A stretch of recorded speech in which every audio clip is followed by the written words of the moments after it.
Hi everyone, my name is Saurabh Singh और आज से हम लोग स्टार्ट करने वाले हैं एक न्यू जर्नी जिसके अंदर हम क्लास 12th की पूरी फिजिक्स पढ़ाने वाला हूँ। ठीक है, और बहुत ही अच्छे से पढ़ाऊँगा।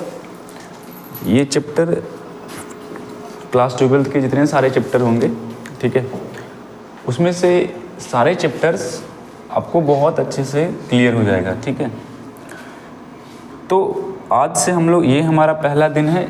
ठीक है, और चैप्टर नंबर 1 है जिसके बारे में हम लोग अभी पढ़ेंगे कि क्या होता है, नाम क्या है। नाम है स्थिर वैद्युतिकी। ठीक है, इलेक्ट्रोस्टैटिक इसको बोला जाता है। ठीक है सर, तो बिल्कुल आराम से सीखेंगे चीज़ों को। ठीक है, और मैं ऐसे पढ़ाऊँगा कि तुम्हें कोई रटने का ज़रूरत नहीं होगा। ठीक है, तुम बस चीज़ों को ध्यान से समझना और बाकी सारा चीज़ वो अपने आप हो जाएगा। ठीक है, तो चलो आगे बढ़ते हैं।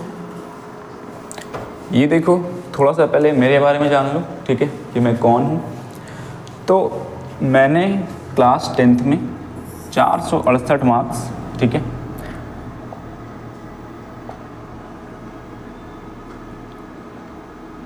मैंने क्लास 10th में 468 मार्क्स पाया था। ठीक है, तो जब मैंने 10वीं कक्षा का एग्ज़ाम दिया था तो मेरे इतने मार्क्स आए थे। ठीक है, ख़ास बात ये है कि मैं टॉपर वेरिफिकेशन में भी गया था। ठीक है, ख़ास बात क्या है कि ख़ास बात ये है कि मैं टॉपर वेरिफिकेशन में भी गया था। ठीक है, 12th की बात कर लेते हैं। तो 12th में मेरे 443 मार्क्स हैं। ठीक है, मैंने हिंदी मीडियम से पढ़ाई की है और हमारा बोर्ड था बिहार बोर्ड।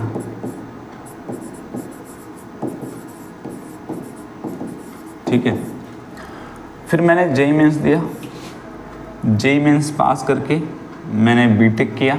ठीक है, और 5 साल हो गए मुझे पढ़ाते हुए, तो अच्छा खासा मेरे पास एक्सपीरियंस है। ठीक है, तो अब जो है मैं क्या करने वाला हूँ कि जैसे बाकी लोग पढ़ाते हैं, मैं थोड़ा सा अपना तरीका जो है चेंज करूँगा। ठीक है, मेरा ध्यान चीज़ों को याद करवाने में, रटने में नहीं होता है। मैं सोचता हूँ कि तुम अपने रियल लाइफ में चीज़ें कैसे हो रही है इसको ही तुम समझ सकते हो क्लास 12th में। ठीक है, तो मैं उसी वे में पढ़ाऊँगा और ये लेक्चर तुम्हारे बोर्ड के लिए बहुत ज़्यादा इनफ होंगे। ठीक है, इस लेक्चर में हम क्या सीखेंगे, ध्यान से सुनना। ये देखो, ये मेरा टेलीग्राम चैनल है, यहाँ से जाके तुम ज्वाइन कर लेना। वहाँ पे मैं नोट्स दे दूँगा। और ये हमारा इंस्टाग्राम, अगर कोई डाउट हो तो तुम यहाँ पे मुझसे पूछ सकते हो। ठीक है, मैं सबसे पहले बताने वाला हूँ कि इस लेक्चर को देखने से तुम्हें फ़ायदा क्या होगा। ठीक है, और इस लेक्चर में हमारा क्लास आगे कैसे बढ़ेगी। ठीक है, तो ध्यान से देखना सारे कोई। इस लेक्चर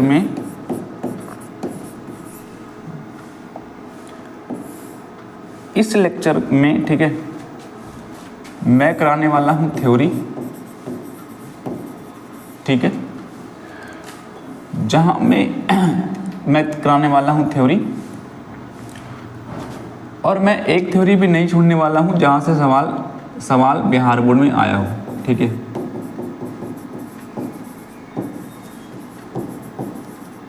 तो मैं वो सारे टॉपिक कराऊंगा जहाँ से क्वेश्चन आ चुके हैं। ठीक है, देखो, मैं फालतू चीज़ें नहीं पढ़ाऊंगा। ठीक है, जो रेलिवेंट है, जो एग्ज़ाम में पूछे जा रहे हैं, मैं बस उस टॉपिक को टच करूंगा। ठीक है, ताकि हम अपने गोल से भटके ना। ठीक है, हमारा क्या है, हमें 12th की फिज़िक्स पढ़नी है। ठीक है, एग्ज़ाम के इम्पोर्टेंट से। तो मैं थ्योरी कवर करने वाला हूँ, और जो सबसे इम्पोर्टेंट चीज़ है वो है कि मैं कुछ PYQ भी कवर करूँगा इस चैप्टर के अंदर ही। इस PYQ में 2 चीज़ होंगे, 3 चीज़ होंगे। सबसे पहले जितने भी ऑब्जेक्टिव इस चैप्टर से पूछे गए हैं वो मैं कवर करा दूँगा। फिर जो लघु उत्तरीय क्वेश्चन है, इस चैप्टर में जितने सारे क्वेश्चन पूछे गए वो हम क्लास के दौरान ही, लेक्चर के दौरान ही हम कर लेंगे। ठीक है, और फिर दीर्घ उत्तरीय क्वेश्चन की भी हम प्रैक्टिस कर लेंगे, ठीक है।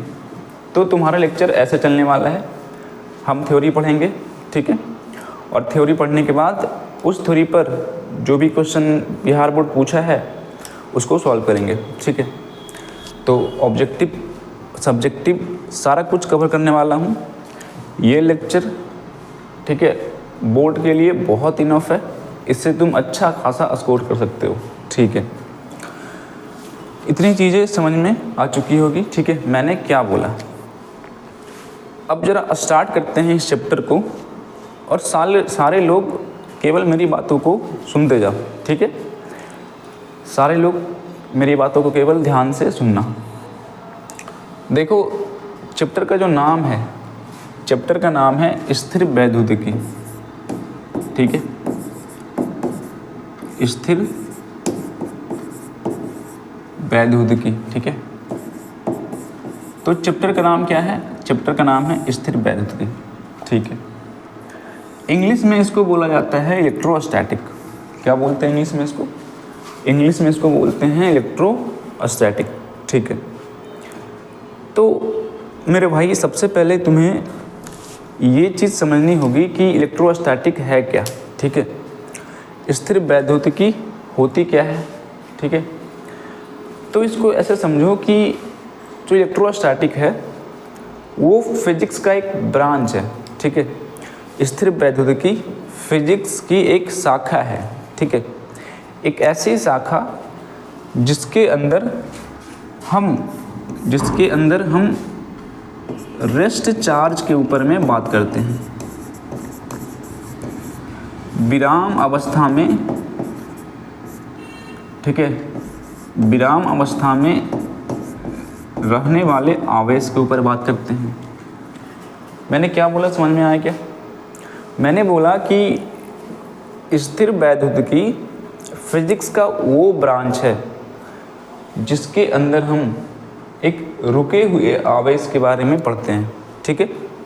मतलब सर, मैं ये कहना चाह रहा हूँ कि अगर कोई आवेश रुका हुआ है, ठीक है, अपनी जगह पे फिक्स है, तो वो आवेश से संबंधित कौन कौन सी घटनाएं हो सकती है, उन घटनाओं को हम इस चैप्टर के अंदर बात करेंगे, ठीक है। अभी समझ में नहीं आ रहा होगा कि आवेश क्या है, कोई बात नहीं, अभी तो हम स्टार्ट ही किए हैं, ठीक है। इंट्रोडक्शन चल रहा है हमारा चैप्टर का नाम। तो ये बात समझ में आ चुकी है कि इलेक्ट्रोस्टैटिक फिजिक्स का वो ब्रांच है जिसके अंदर हम एक रुके हुए आवेश की बात करते हैं। ये देखो, आवेश कुछ ऐसा दिखता है, ठीक है, देख सकते हो सारे बच्चे। तो आवेश कुछ ऐसा दिखता है, ये एक ऐसा ब्रांच है जिसके अंदर हम रुके हुए आवेश की बात करते हैं, ठीक है। अब मैं एक सवाल बताओ, अब मैं एक क्वेश्चन पूछना चाहता हूँ, ठीक है, और वो क्वेश्चन है कि आवेश क्या होते हैं सर? आवेश को इंग्लिश में बोलते हैं चार्ज। तो ये आवेश क्या चीज़ है? तुम यहाँ पे पढ़ सकते हो कि भौतिकी की वह शाखा जिसमें स्थिर विद्युत आवेशों का अध्ययन किया जाता है उसे स्थिर वैद्युतिकी कहते हैं, ठीक है। तो देखो, एक बात समझ लो ध्यान से, जो भी चीज़ें मैं समझाऊंगा और जो भी चीज़ें मैं बोलूँगा, ठीक है, वो सभी चीज़ें नोट्स में लिखी हुई है। तो ऐसा नहीं है कि मैंने जो भी चीज़ पढ़ाई है उसको मैंने लिखा नहीं है, ठीक है। तो मैंने नोट्स में लिख करके लाया है पहले से ही, ताकि तुम्हें कोई परेशानी ना हो, ठीक है। तो तुम्हारा ध्यान केवल समझने पे होना चाहिए, और नोट्स तो मैं दूंगा ही, इसलिए मैंने बोला था कि टेलीग्राम चैनल ज्वाइन कर लेना, और उसका लिंक मैंने यहाँ पे तुमको दिखाया था। देखो, यहाँ से तुम टेलीग्राम चैनल ज्वाइन कर लेना। अगर ये QR स्कैन नहीं होता है या फिर तुम्हें चैनल नहीं मिलती है, क्योंकि अभी न्यू है, ठीक है, तो तुम मुझे इंस्टाग्राम पे मैसेज कर सकते हो, मैं खुद जोड़ दूँगा, ठीक है। तो ये सारे नोट्स वहाँ पे आपको मिल जाएंगे। अच्छा सर, तो ये बात तो क्लियर है कि एक ऐसी ब्रांच जिसके अंदर हम क्या करते हैं, जिसके अंदर हम एक रुके हुए आवेश के बारे में पढ़ते हैं, ठीक है। तो उसको हम बोलते हैं क्या, उसको बोलते हैं स्थिर वैद्युतिकी या फिर इलेक्ट्रोस्टैटिक। ठीक है, मेरा सवाल ये है तुम लोगों से कि आवेश क्या होता है, चार्ज क्या होता है। इस चैप्टर में सारी बातें आवेश के ऊपर की जाएगी। आवेश क्या होते हैं, ठीक है, उसके क्या क्या गुण हैं, उससे संबंधित घटनाएं क्या हैं, ठीक है। तो ये सारी चीज़ें हम इस चैप्टर के अंदर पढ़ेंगे, बहुत ही मज़ा आएगा। एक सवाल नहीं छोड़ूंगा, ठीक है, एक ऑब्जेक्टिव क्वेश्चन भी नहीं छोड़ूंगा। जितने सारे PYQ टॉपिक वाई टॉपिक आ चुके हैं, मैं तुम्हें टॉपिक पढ़ाऊंगा और सवाल तुम खुद उड़ा सकते हो, ठीक है। चलो, तो मेरा सवाल क्या था तुमसे, मेरा सवाल था कि आवेश क्या चीज़ है। तो समझना इसको ध्यान से कि आवेश, सबसे पहले ये समझो कि आवेश कोई वस्तु नहीं है। आवेश जो है कोई वस्तु नहीं है, ठीक है। अगर कोई वस्तु नहीं है ये, तो इसको हम देख नहीं सकते, आवेश को देख नहीं सकते। क्या इसे छू सकते हैं क्या? नहीं, आवेश को टच भी नहीं कर सकते हो, ठीक है। सुनते जाओ, मेरे पढ़ाने का तरीका बहुत ही आसान होता है, ठीक है। चीज़ों को मैं समझाऊंगा बहुत ही अच्छे तरीके से। तो मेरा सवाल था कि आवेश क्या होते हैं, ठीक है। मैंने ये बताया कि आवेश कोई वस्तु नहीं है, ठीक है, कोई पार्टिकल नहीं है। तुम इसको देख नहीं सकते, आवेश को तुम देख नहीं सकते, इसको टच नहीं कर सकते, छू नहीं सकते, ठीक है। तो फिर एक बात बताओ, आवेश का खोज हुआ कैसे?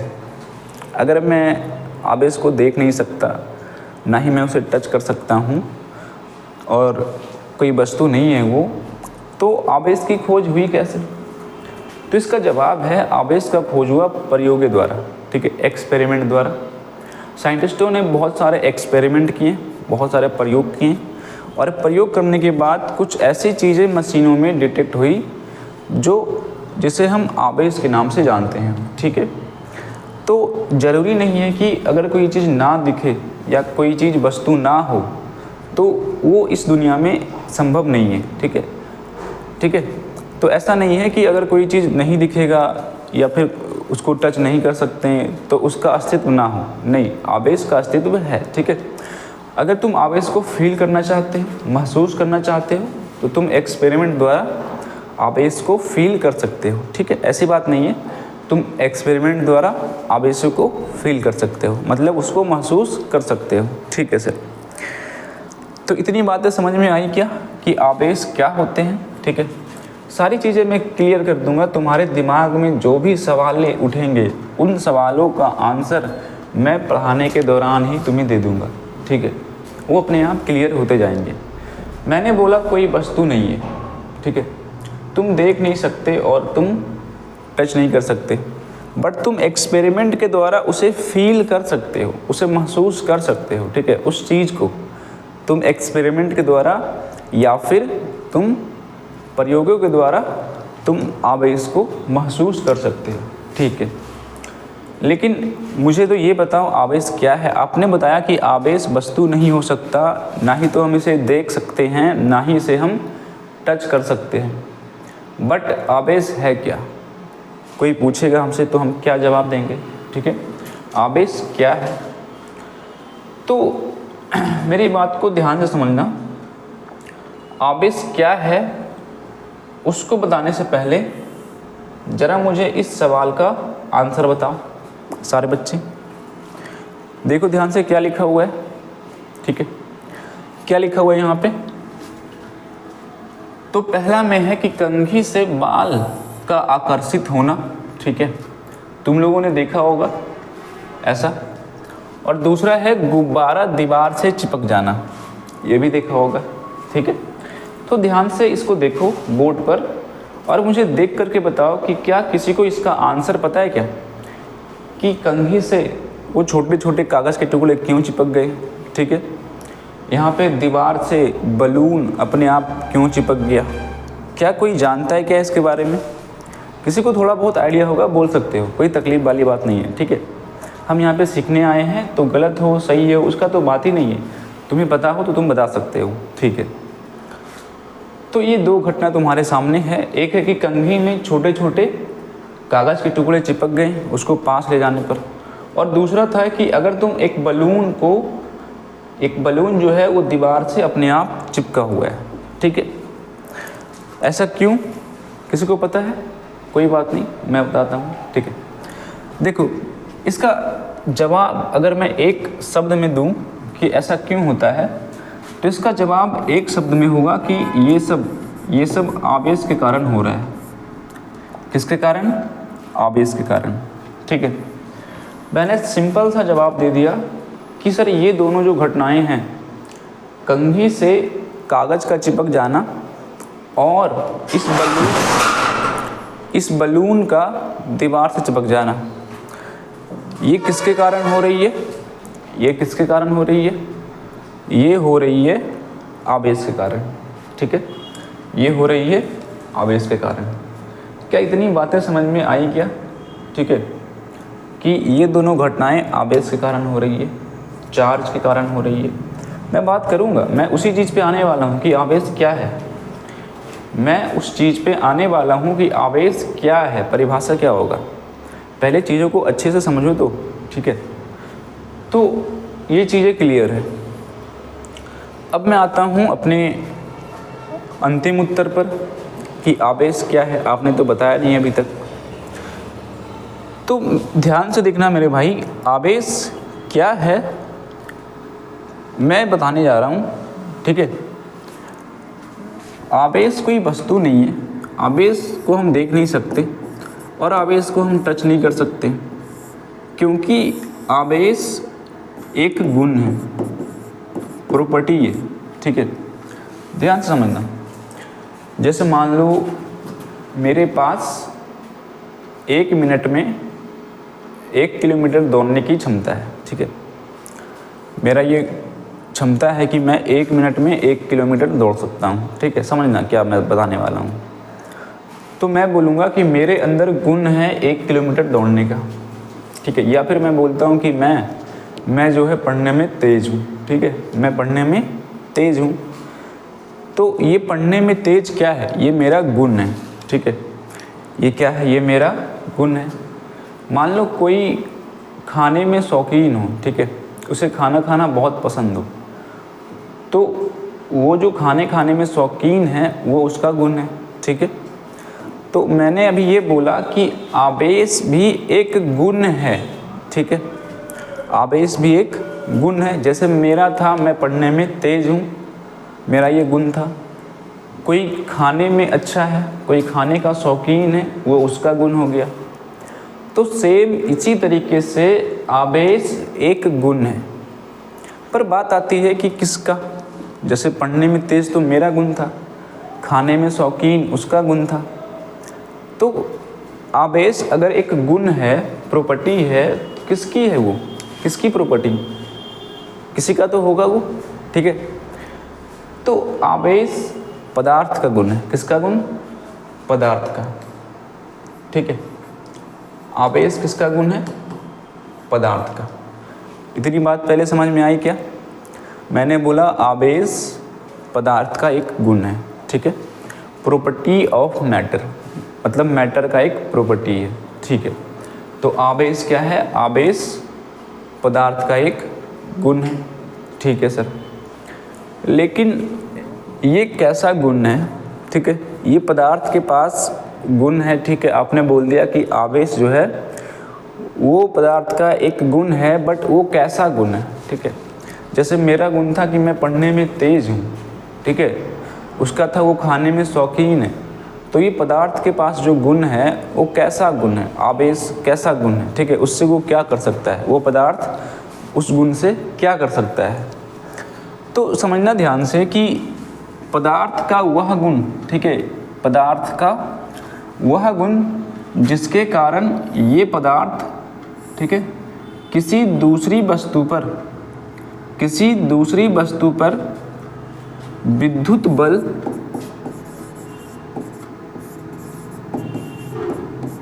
बल लगा सकता है, विद्युत बल लगा सकता है, या फिर विद्युत बल का, सुनना ध्यान से, विद्युत बल का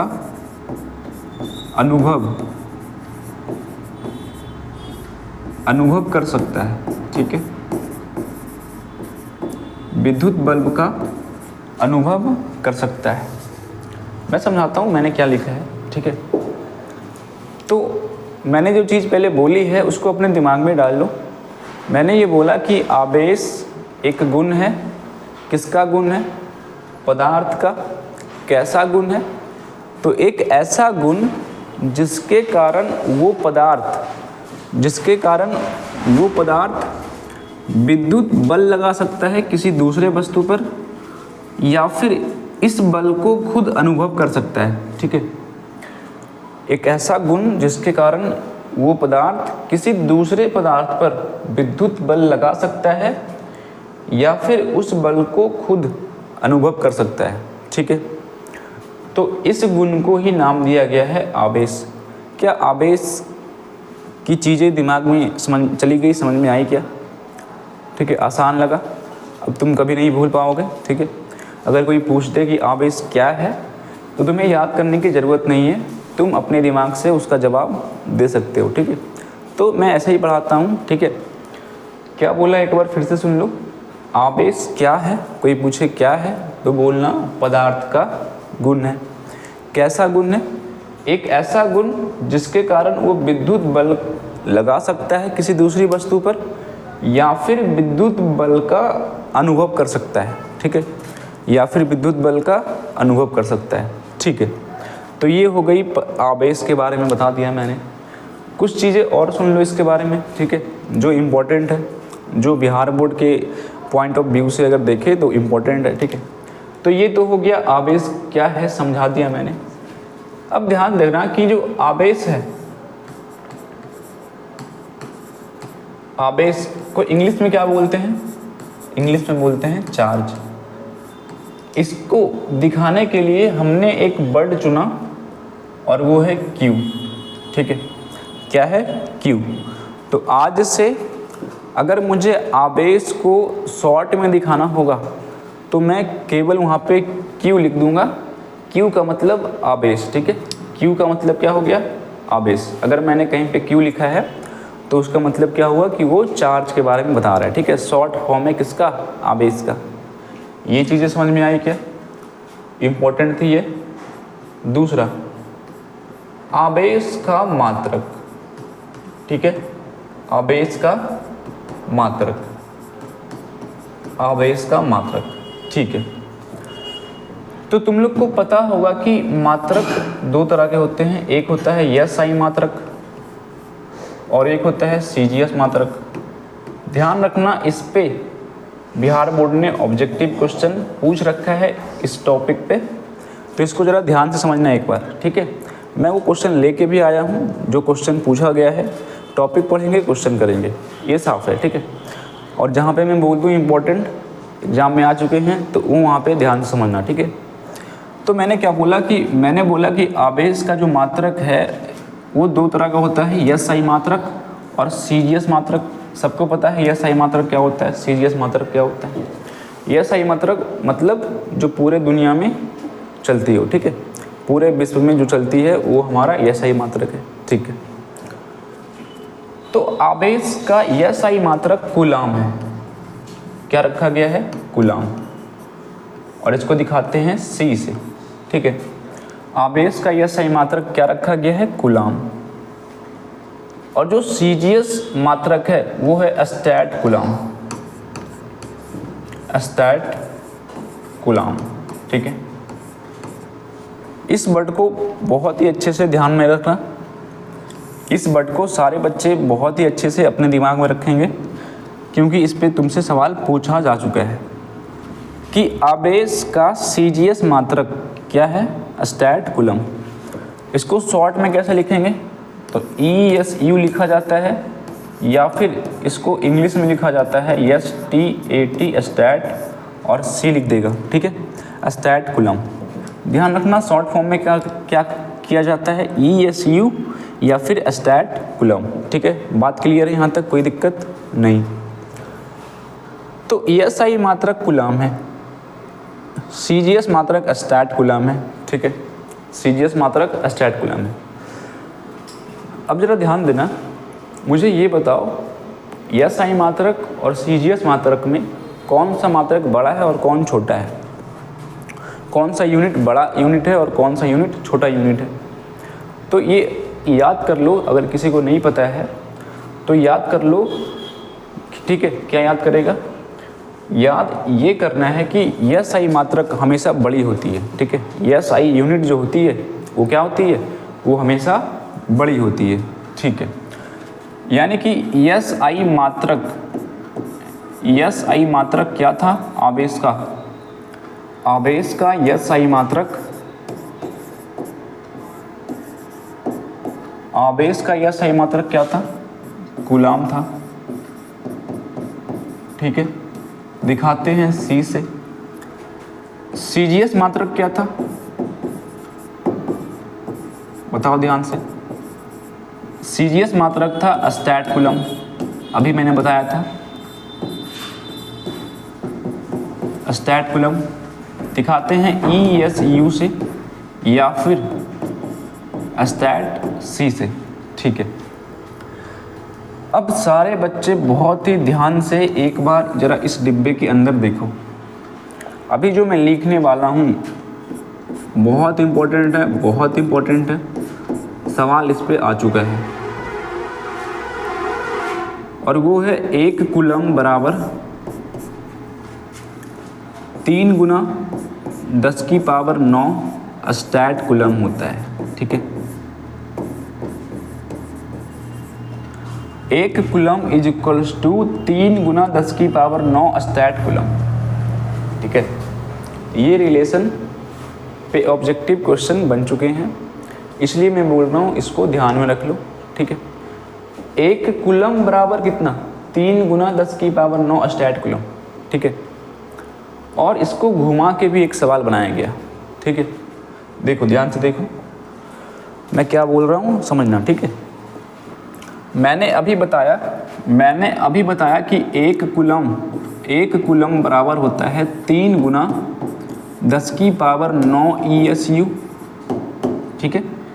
ये मैंने अभी बताया कि 1 कूलम बराबर 3 गुना 10⁹ ESU, ठीक है। लेकिन अगर मैं तुमसे पूछूं कि 1 स्टैट कूलम बराबर कितना होता है, 1 स्टैट कूलम बराबर बताओ। ये तो 1 कूलम बराबर है ना। मैं पूछता हूँ 1 स्टैट कूलम, आसान है। इसको क्या करेंगे? इसको भेज देंगे इधर, तो ये मिल जाएगा 1/3 गुना 10⁻⁻9 कूलम, ठीक है। तो ये दोनों चीज़ें तुम लोगों को याद कर लेनी है, ठीक है। तो ये तुमको याद करना पड़ेगा क्योंकि इस पर डायरेक्ट सवाल आ चुके हैं। मैंने पहले ही बोला कि मैं ऐसा एक टॉपिक नहीं छोड़ूंगा जिससे क्वेश्चन बन सकते हों या फिर उसने पूछ रखा हो, ठीक है।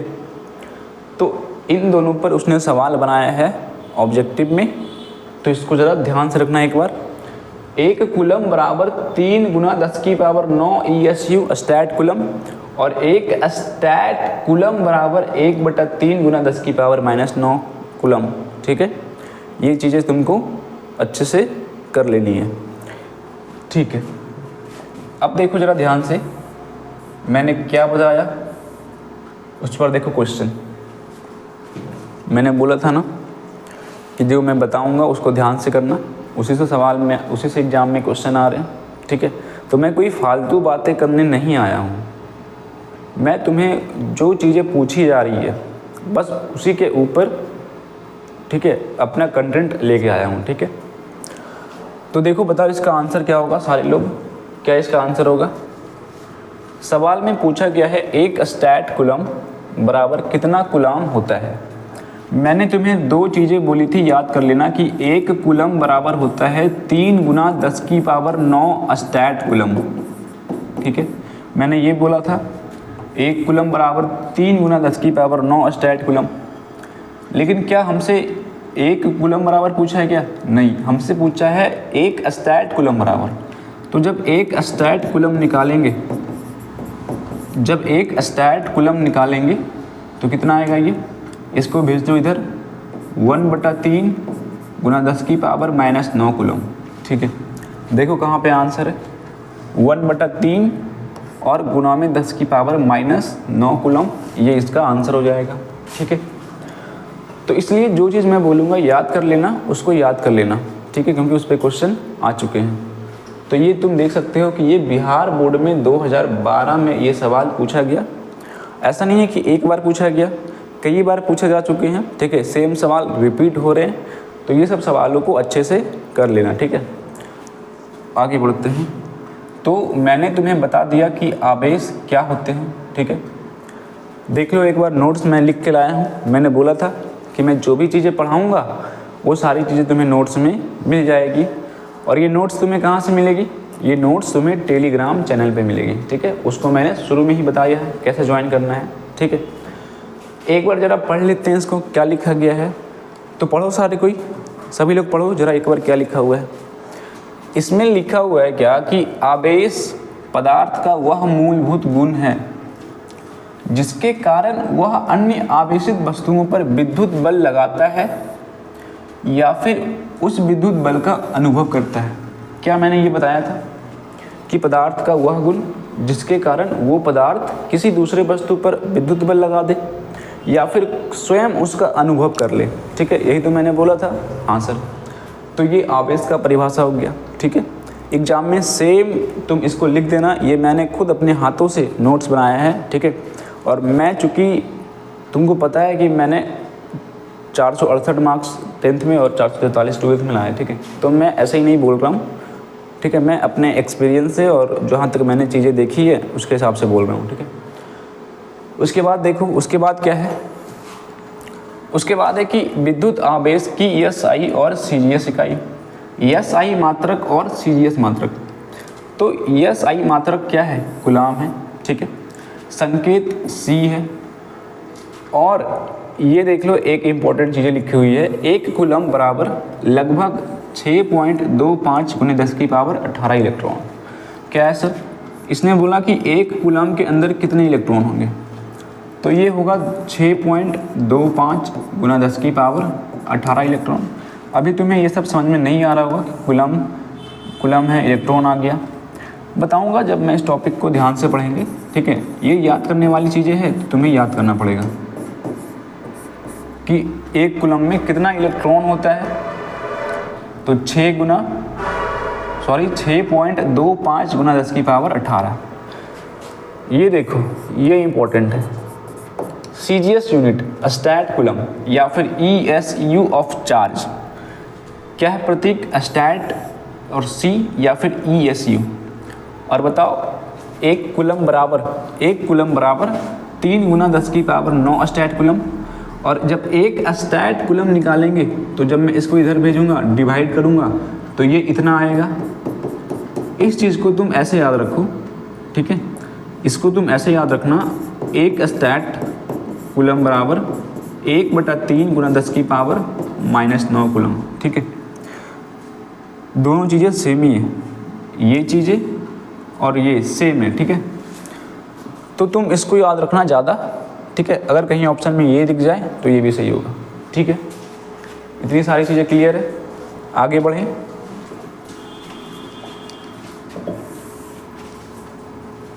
चलो अब बात करते हैं विद्युत आवेश की बीमा।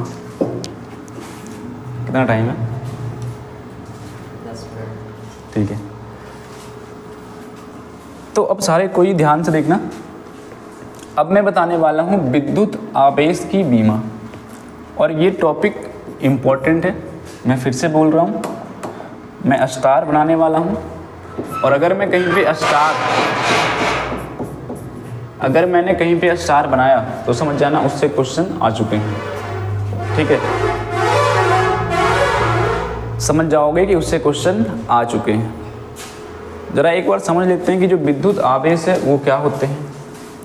विद्युत आवेश की जो बीमा है, चार्ज की जो डायमेंशन है वो क्या है। ठीक है, तो ध्यान से सुनना। आवेश की बीमा हम याद नहीं करेंगे, हम आवेश की बीमा को निकाल करके देखेंगे अभी। ठीक है, कि वो कितनी है। आवेश की बीमा याद तो करना ही है, बट हम उसको ऐसे ही नहीं, हम उसको निकाल के देखेंगे। और बीमा कैसे निकाला जाता है, देखो सबसे पहले तुम्हें किसी भी अगर फिजिकल क्वांटिटी की बीमा चाहिए तो तुम्हें उसका फॉर्मूला पता होना चाहिए।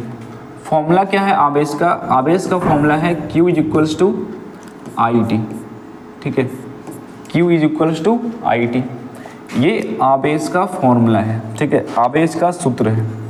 Q का मतलब क्या हुआ, मैंने बोला था अगर कहीं पे Q लिखा हो तो उसका मतलब होता है आवेश, और I का मतलब होता है करंट, ठीक है, धारा, और T का मतलब होता है समय, ठीक है। Q का मतलब आवेश, I का मतलब धारा और T का मतलब समय, ठीक है। अब अगर हमें फॉर्मूला पता है तो हम इसकी बीमा निकाल सकते हैं, ठीक है। अगर मुझे किसी फिजिकल क्वांटिटी की फॉर्मूला पता है तो उस फॉर्मूला से तुम बीमा बहुत ही आसानी से निकाल सकते हो। चलो निकालते हैं। तो बीमा निकालने का तरीका है, Q की जो बीमा होगी उसको लिखेंगे ब्रैकेट में Q बराबर है। करंट की बीमा क्या होती है, तो करंट खुद अपने आप में एक फंडामेंटल क्वांटिटी है, तो इसकी बीमा सेम ही होता है, ठीक है। करंट की बीमा को I ही लिखते हैं या फिर कहीं कहीं पे तुमको A दिखेगा, ठीक है। तो मैं लिखने वाला हूँ I, और T क्या है, T तो समय है ना, तो समय की बीमा क्या होती है, T होती है। तो ये हो गई इसकी बीमा, किसकी, आवेश की। तुम इसको ऐसे भी लिख सकते हो कि Q की जो बीमा है वो बराबर हो जाएगी, I को मैं A भी लिख सकता हूँ, A का मतलब करंट होता है, ठीक है। तो कहीं कहीं पे A लिखा जाता है, कहीं पे I लिखा जाता है, दोनों सेम है, ठीक है। तो अगर ऑप्शन में ये दिखे या फिर ये दिखे, हमारा दोनों सही है, ठीक है। तो ये निकल गया हमारे पास आवेश की बीमा क्या होती है, AT, आवेश की बीमा AT या फिर IT, ठीक है। अब देखो क्वेश्चन, ये देखो क्वेश्चन 2020 में आया था, तुमसे पूछा गया था कि जो आवेश है उसकी बीमा क्या है, ठीक है, आवेश है उसकी बीमा क्या है। तो अभी मैंने बताया कि आवेश को दिखाते हैं Q से, और Q की बीमा मैंने कितना निकाला है, Q की बीमा आई थी AT, कितना आया था, क्या ऑप्शन मैच कर रहा है कहीं पे, ये देखो ऑप्शन नंबर A में हमारा है Q बराबर AT, आवेश की बीमा, ठीक है। तो जहाँ पे मैं स्टार बना दूँ वहाँ पे समझ जाना कि क्वेश्चन आ चुके हैं और वो बहुत ही इंपॉर्टेंट है, ठीक है। तो देखो मैंने अभी बताया था आवेश की बीमा, उस पर मैंने ये क्वेश्चन करा दिया, ठीक है। आगे चलते हैं। ये देखो नोट्स के लिए तुम्हें मिल जाएगी, ये टेलीग्राम चैनल ज्वाइन कर लेना, ठीक है। तो चलो एक काम करते हैं, अब इसके बाद से नेक्स्ट लेक्चर में हम कवर करेंगे, ठीक है। तो ये छोटा सा लेक्चर मैंने बहुत ही प्रयास किया है, बहुत अच्छे से बताया है, ठीक है, और थोड़ा हट के बताने का प्रयास किया है मैंने। तुम अगर इसको देखते हो ध्यान से तो ऐसा एक भी सवाल नहीं होंगे जो तुमसे ना बने, ठीक है। अभी आगे सारी चीज़ें मैं बात करने वाला हूँ डिटेल में, अच्छे तरीके से मैं पढ़ाने वाला भी हूँ, ठीक है। और ये नोट्स तुमको मिल ही जाएंगे, तो तुम्हें सिर्फ ध्यान से लेक्चर को देखना है, ठीक है। तो चलो इसको ख़त्म करते हैं यहाँ पे। और ये लेक्चर कैसा लगा, अगर देखने के बाद कुछ समझ में आया या फिर कुछ सीखने को मिला होगा तो फिर एक कमेंट करके बताना कि ये कैसा लगा है, ठीक है। लेक्चर को देखने के लिए शुक्रिया, ठीक है।